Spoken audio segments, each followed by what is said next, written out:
জনগণের আকাঙ্ক্ষা এই স্বৈর শাসন যেন এদেশে ভিন্ন কোনো ফর্মে ফেরত না আসে।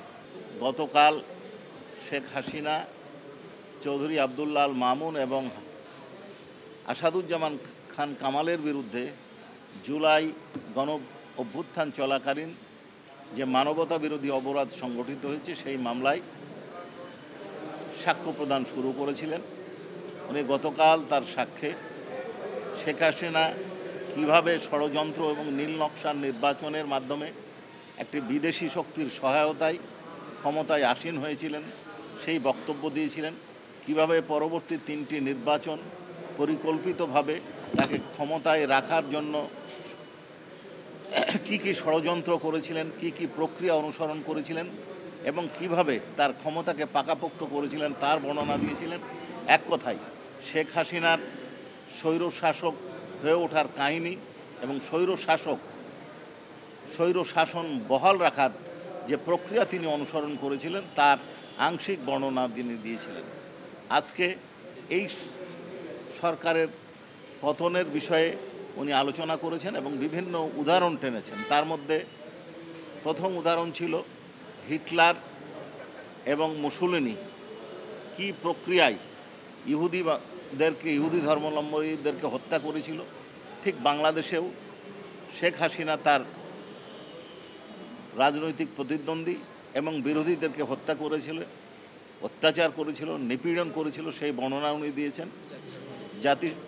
এছাড়াও স্বৈর শাসকদের কি পরিণতি কিভাবে হয়, কিভাবে উৎখাত হয়, উনি যেটা বলেছেন যে ইটালির মুসোলিনি, জার্মানির হিটলার যুদ্ধের মাধ্যমে তাদেরকে উৎখাত করা হয়েছে, তেমনি মিশর এবং তিউনিসিয়াতে গণ অভ্যুত্থানের মাধ্যমে তাদেরকে উৎখাত করা হয়েছে। অর্থাৎ কোনো স্বৈর শাসককে গণতন্ত্রের মাধ্যমে গণতান্ত্রিক পদ্ধতিতে উৎখাত করা সম্ভব নয়, হয় তাদেরকে বিপ্লব না হয় যুদ্ধের মাধ্যমে অপসারিত করতে হয়।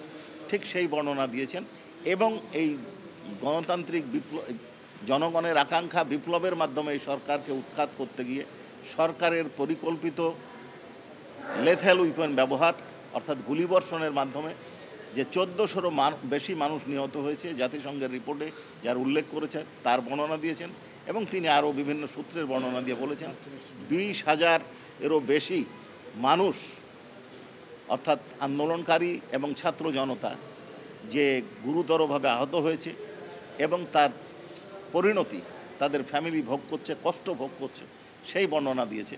উনি শুধু এইটুকু বলে ক্ষান্ত হননি, উনি আরও বর্ণনা দিয়েছেন।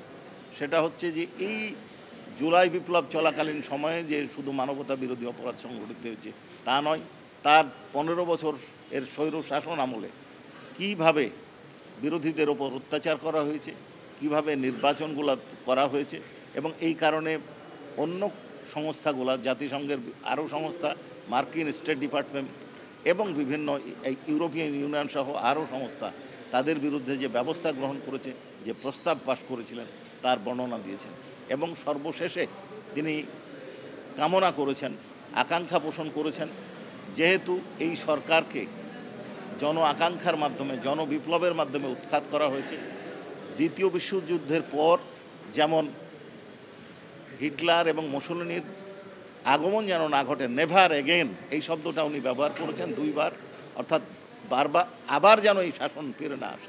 উনি আশা করছেন বাংলাদেশে এই বিপ্লবের মাধ্যমে এই বিপ্লবের প্রতিপক্ষ হিসেবে তারা যে অপরাধ সংগঠন করেছে এই আকাঙ্ক্ষা থেকে জনগণের আকাঙ্ক্ষা এই স্বৈর শাসন যেন এদেশে ভিন্ন কোনো ফর্মে ফেরত না আসে।